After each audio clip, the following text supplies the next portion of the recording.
words of my mouth and the meditation of all our hearts always be acceptable in your sight, O Lord, our strength and our Redeemer. Amen. Please be seated.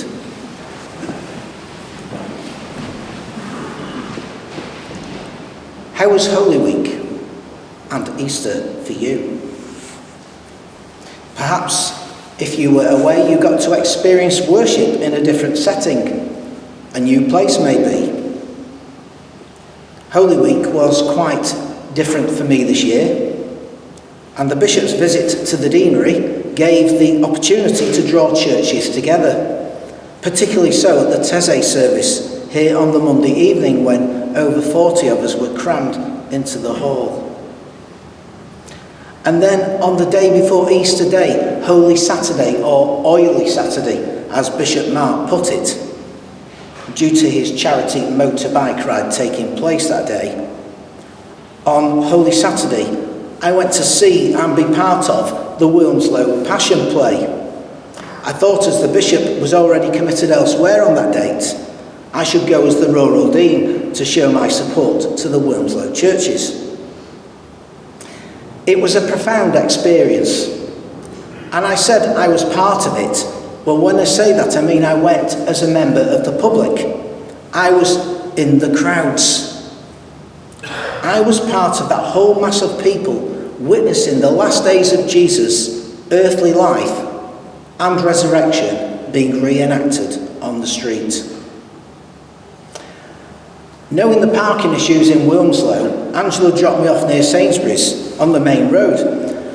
And there were makers' markets going on, there were plenty of shoppers about, and I headed in the general direction of St Bartholomew's Church, walking down the pedestrianised Grove Street. And at the far end, I could see a crowd gathered around a stage, which I discovered was a setting for Jesus' time in Gethsemane. I'd missed the Last Supper, unfortunately. And there in Gethsemane, he wrestled with his own fears and anxieties over what was about to happen. I worked my way through the crowd as gently as I could. I noticed that those not interested in what was going on were having to squeeze down the sides of the pedestrianised area to get from one shop to another. And then from behind me came a scuffling, and these shouting men and women dressed in black and carrying riot shields came barging through. The one leading them was dressed differently. He went to Jesus and kissed him. And so the scene played out with Jesus' arrest. Everyone then shuffled down to the next stage of this outdoor production. Bank Square, if you know Wilmslow, overflowing with people spilling into the road which was temporarily closed. I saw a man on the stage wearing a purple clerical shirt, white collar and light sports jacket, and I thought, the Bishop of Stockport is here. He's involved, Sam. And then I realised it was an actor.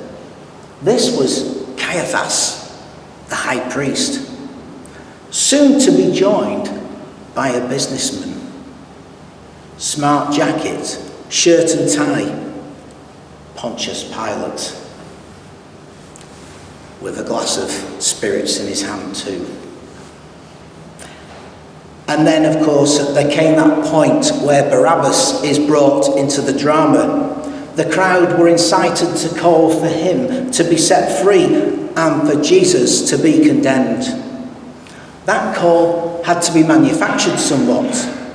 Many of us gathered could not, even though it was a play, and we knew it was a play, most of us who were Christians could not bring ourselves to call for Jesus' death. I would imagine you would find that difficult too. And then a mock beating was carried out on the stage as Jesus was repeatedly punched in the face and the stomach and kicked on the floor. And then he was led to his cross. And we followed him down Church Street. At this time I was really close to Jesus. about 3 metres behind him. And as we come to Waitrose, if you know Wilmslow, obviously stays, this person comes running out of Waitrose with a Waitrose apron on and picks Jesus up off the floor, helps him back to his feet. We walk on a few more metres and Jesus falls again. Simon of Cyrene was brought into the situation, given the cross to share with Jesus, to help him carry that load to Golgotha.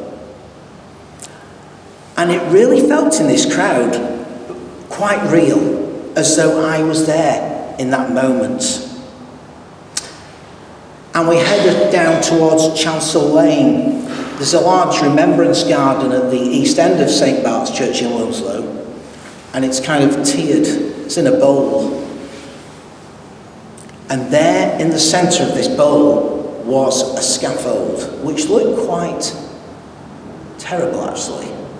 And 2 crosses were fully formed, and the middle cross was waiting for its cross member to be fitted.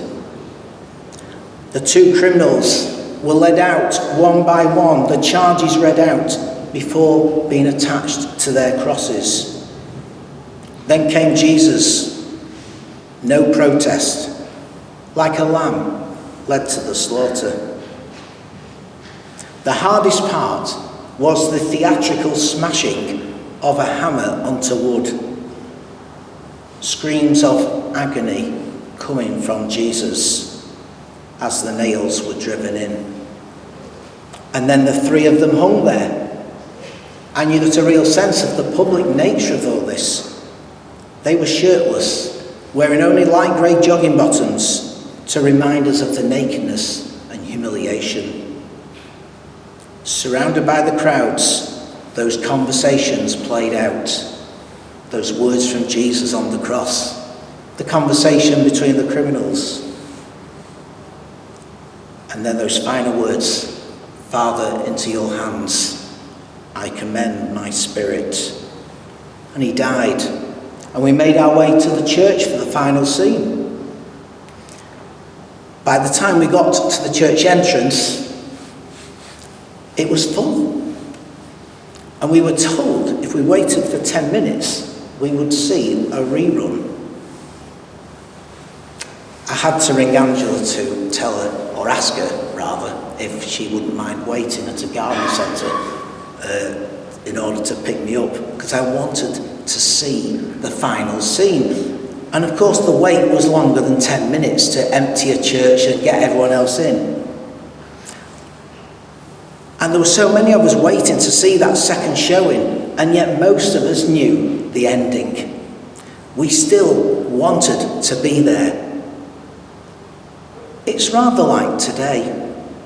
We want to be here, and particularly so last week on Easter Day. We know the story, but we want to hear the story again. Churches all over the country reported an upsurge in attendances on Easter Day. Perhaps people really are desperate to hear good news after all. And when we hear those resurrection stories again, they bring us hope in a dark world. As I stood outside St. Bartholomew's, I felt a bit like Thomas. Those who got in first were watching the resurrection narrative. I wanted to see it too. I didn't want to miss out. I wanted to experience what they were feeling. And then eventually, we were let in. And when we were all in, the entrance door that we'd come through was shut. And it felt like the disciples today in that reading, locked in an upper room. And in the drama that played out, I really got a sense of the tension that was going on in that room. You know, the gospel just tells us what happened, and we have to sort of look beneath the surface to understand what it was really like in there. There was tension, anxiety, fear. And then when Jesus appears, joy and peace. And this resurrection narrative in the church was kind of combined into all one scene. The various stories came into one. But there we were in the upper room, and Thomas sees Jesus for the first time and his friends for the second. If we were Thomas, we would want to only have what our friends had had too. And there Jesus came from behind the locked doors and said, "Peace be with you." There would come a time for those disciples when they would unlock those locked doors. They would go out. They could not stay in there believing Jesus was risen. Jesus had a task for them to do, to build his church. Remember those words. The Father sent him, and he sent them into the world. What is the risen Jesus asking of us? Is Easter not just about believing in something that happened, or is it actually doing something? Many years ago, in August 1999, you may recall a total solar eclipse in England. At the time, I guess you could remember where you were on that date. I was working at Rolls-Royce and Bentley Motors in Crewe. I could have stayed in the office and believed what the others told me. What had happened? Where were you? What did you see? How did you experience that eclipse? I remember the sky going darker, the bird song around 11 o'clock, the air temperature dropping, and then like the stone rolling back over the tomb, the moon passed over from the sun and revealed the glory of the sun, its warmth, its light. It was only leaving the office that allowed me to experience that sense of resurrection, light, life and warmth coming into the world.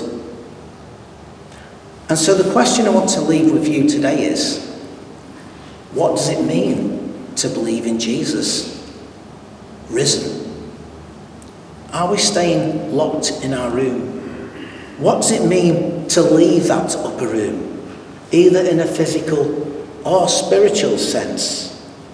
What does leaving that room to experience the joy of the resurrection mean for us?